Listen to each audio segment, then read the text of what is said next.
si Robin Padilla, senador ng Republika ng Pilipinas sa ayaw at sa gusto nyo. Until now ay bumabanat pa rin sa administrasyon ni Pangulong Marcos kasi mali daw ang ginawa kay dating Pangulong Duterte. Ang masakit nito, sa loob pala ng mahigit halos 2 linggo na si Robin Padilla ay nandyan sa Netherlands ni Anino, ni hindi pala niya nakita si Duterte dahil hindi siya pinapayagang makapasok doon mismo sa kulungan. Ang nangyari pala kay Robin Padilla ay naging tagapag-alaga at bantay lang ni dating Executive Secretary Salvador Medaldea kasi nga na-hospital at naoperahan yung nag-acting lawyer ni Duterte doon sa pre-trial. At ang sinasabi ni Robin Padilla, siya raw ay inutusan ng dating Pangulo, hindi ko alam kung anong communication ang ginamit, na ibumalik na ng Pilipinas at mangampanya.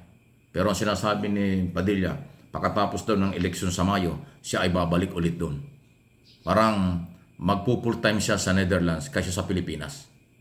Ang tanong, Senador, ikaw ay Senador ng Republika ng Pilipinas, anong ginagawa mo dyan?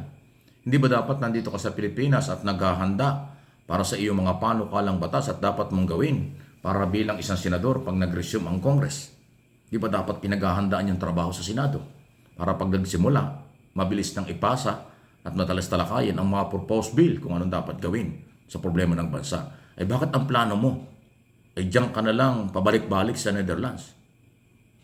Paano naman ang taong bayang nagpapasweldo sa iyo? Paano ang taong bayang na dapat mong paglingkuran? Bakit ang ginagawa mo ay mukhang Duterte na lang ang paglilingkuran mo? Ano yun? Anong klaseng senador yun? Eto, pakinggan po ninyo itong ilan sa mga interview, exclusive interview ito ni Atty. Jimeno. Kilala ko si Atty. Jimeno, magaling yan. Na-interview na Atty. Jimeno at nagpunta pa siya doon mismo sa Netherlands at isa yan sa kanya mga na-interview, si Robin Padilla. Atty., pasintabi na gamitin ko lang yung ibang porsyon ng interview mo kasi bahagi lang ho ng pagbabalita ito na parang nakakapagtaka kung bakit ganyan ang sagot ng tinuturing na dapat ay senador ng Republika ng Pilipinas. Pangulo, Marcos administration na po tayo. Bakit hindi po nila buksan yung kaso sa Pilipinas? Bakit po natin kailangan nandito tayo sa ICC? Dahil meron naman po tayong tumatakbo na gobyerno at batas. Robin, hindi mo lang naintindihan. Ang kaso sa ICC 2017 pa ipinail ng mga Pilipino. Kaya hindi nagpail ng kaso sa Pilipinas, walang tiwala kay Duterte at ating justice system. Pangalawa, ang nakaupong presidente hindi pwedeng kasuhan. Dapat alam mo yun. Si Duterte ay presidente 2016 hanggang 2022. Hindi pwedeng kasuhan yan. Pero sa ICC, kahit nakaupong presidente, pwedeng kasuhan. Kaya, ang mga Pilipinong biktima ng human rights violation ay nagfile ng kaso sa ICC dahil yan ang tamang venue para sa kanila. Okay? Naintindihan mo sa Robin Padilla? Sige, ituloy natin. Ba't hindi ko po sasabihin na geopolitical? Nabanggit din ni Padilla na hindi na raw worth it ang mga sakripisyo niya para sa bansa. Lalo na't di na raw niya ramdam ang pagbabago, maliban na lang kung maiuuwi ang dating Pangulo sa Pilipinas. Pero pagdating sa sasabihin mo sa akin kung gusto natin magbago, hindi natin gusto magbago. Naglolokohan na lang tayo sa Pilipinas. At hindi na ako sasama doon. Dumadaing na rin daw ang asawa niyang si Mariel Rodriguez. 95% daw kasi ng buhay niya nakalaan na sa politika.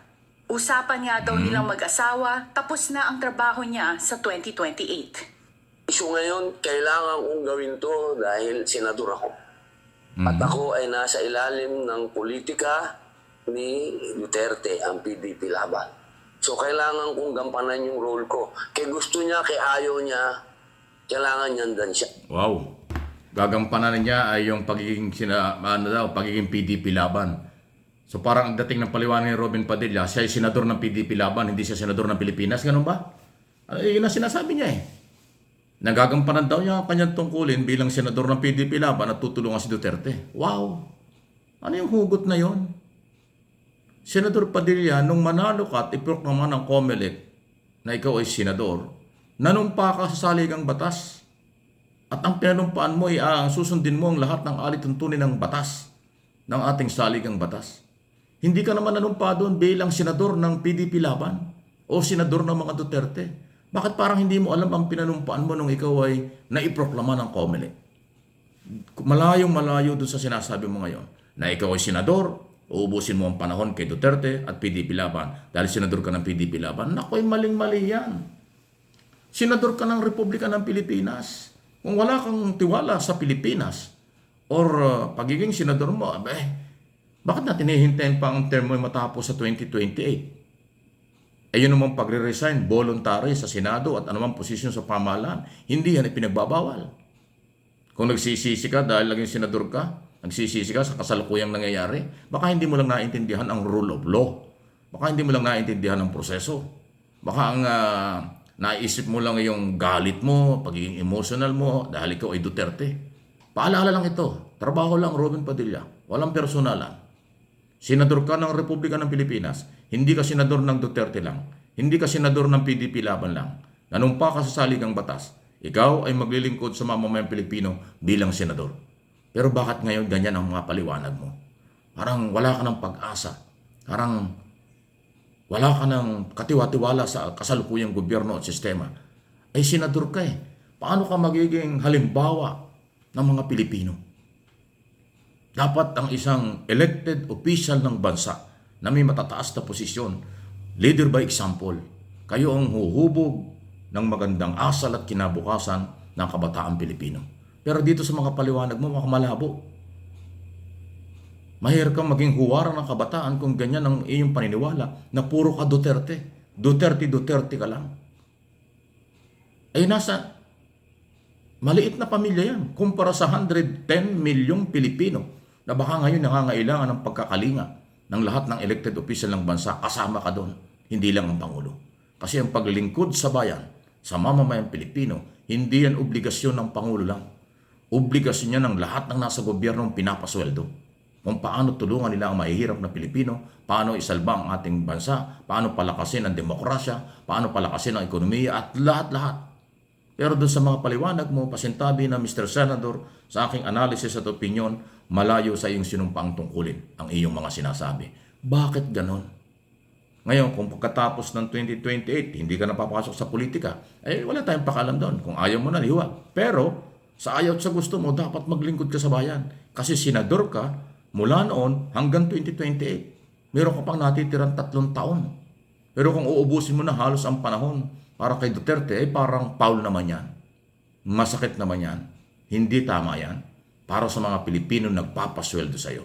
Para sa mga Pilipinong pinangakuan mong paglilingkuran mo. Bakit ngayon, imalayo at hindi katanggap-tanggap ang mga sinasabi at argumento mo sa iyong pagkatao bilang politiko? Pinasok mo ang politika, mukhang nagkukulang ka ng mga obligasyon at kaalaman.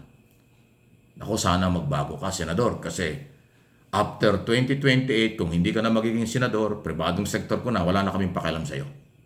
Buhay mo na yan kung pribadong sektor. Pero hanggat ikaw ay nasa gobyerno at senador ng Pilipinas, o kahit sino nasa gobyerno, pwedeng pakialaman. Huwag kayong maging balat sibuyas kasi kayo ay public servant. Subject for criticism kung mali ang sinasabi at hindi tama para sa nakakarami na inyong pinaglilingkuran. Yun lang po yun. Analysis, observation at opinion ang aking sinasabi rito bilang Pilipino at bilang mamamahayag at political blogger. Walang personalan. Please like and share ng video.